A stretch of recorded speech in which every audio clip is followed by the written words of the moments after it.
So today I'm going to be teaching you guys how to burn and cinch a rectangular nitinol wire, 1425. Typically we would place these in a phase 1 patient that doesn't normally have these posterior brackets, but we're just going to use this model for practice today. So they typically will have upper brackets from upper C to C or upper canine to canine. So this nitinol wire is our first rectangular wire that cannot be cinched with a cinch plier. So we do need to use the burn and cinch method so that it holds the bend and doesn't poke the patient in their cheek.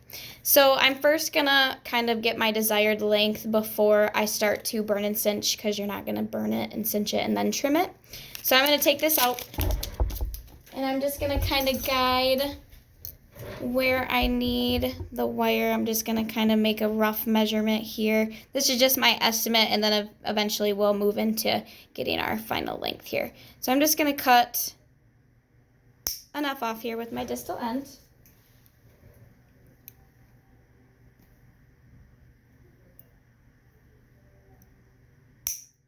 Just like that. And then what I'm going to do is I'm going to move my stops.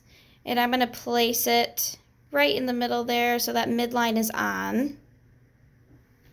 Just like that. So you see my midline is right on there. And again, we're only measuring from canine to canine, so we're not going to have it through those posterior brackets.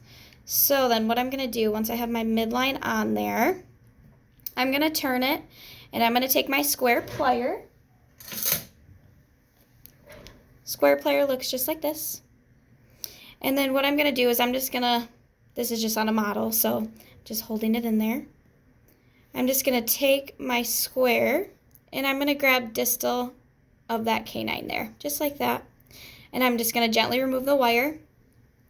Now I kind of have my measurement of where I want that cinch to be at. So I typically will keep this square here and grab it with my finger. Now you want to be very careful with this part because you are working with a lighter, so just be very careful not to burn yourself. So I'm going to let go, but I kind of know where I want to heat up that wire. So I'm going to just set my square down for now. And then you just take a regular lighter here. And then what I'm going to do is I'm just going to light this wire just a little bit. Now you're just going to do just a tiny bit, because once it starts to heat up, it gets pretty hot, even on your fingers. And then you can just gently take your square, and then you can bend that wire. Now sometimes you have to do it a couple times over, because sometimes when you let it cool down, it doesn't want to bend perfectly how you want it. So you'll just heat it back up again and then bend it again.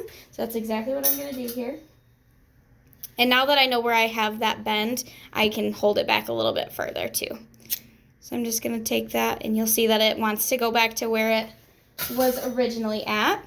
And I'll take my square again and bend it in just like that. And then you have a cinch in a nitinol wire. Now I'm going to trim off that tail, because obviously that's too long to be on that tooth there. So we're going to trim that with our distal end just like this.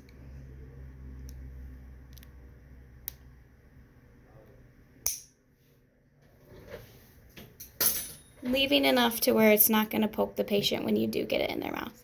And then we're going to do the same thing on the other side. Again, making sure that that midline stays on.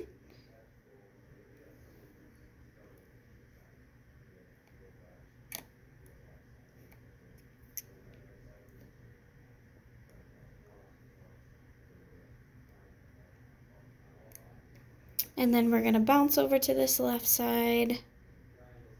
Again, kind of just holding some pressure on that wire so you're able to measure pretty accurately.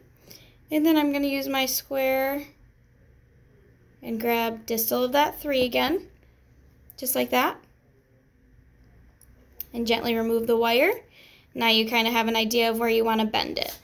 So I'm going to grab it like this and remove my square. Now I have some sort of idea of where I want to bend that wire. Now this is kind of a learning process. You kind of have to know where you want to bend it. Once you remove that square, But you never want to heat up the wire with that square on the wire. And you can always make it shorter if you don't bend it too far forward.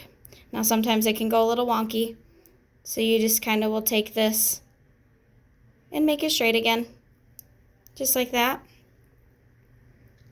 Now it's not very bent, so I'm going to take it again and heat it up a little bit and rebend it.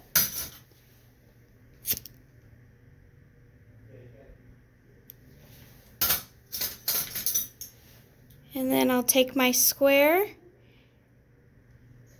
and just push pressure on that wire there. You never want to like pull with the square. That can damage the square, so you always just push with your finger, just like that. So now you have a nice cinched wire. So now I'm going to trim up that tail again with my distal end,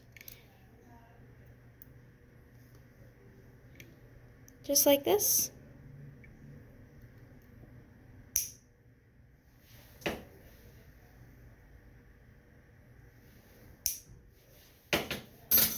And then now, this wire is ready to be placed in the patient's mouth.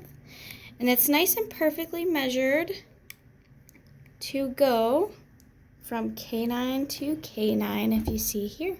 And it's not going to bend or poke the patient there.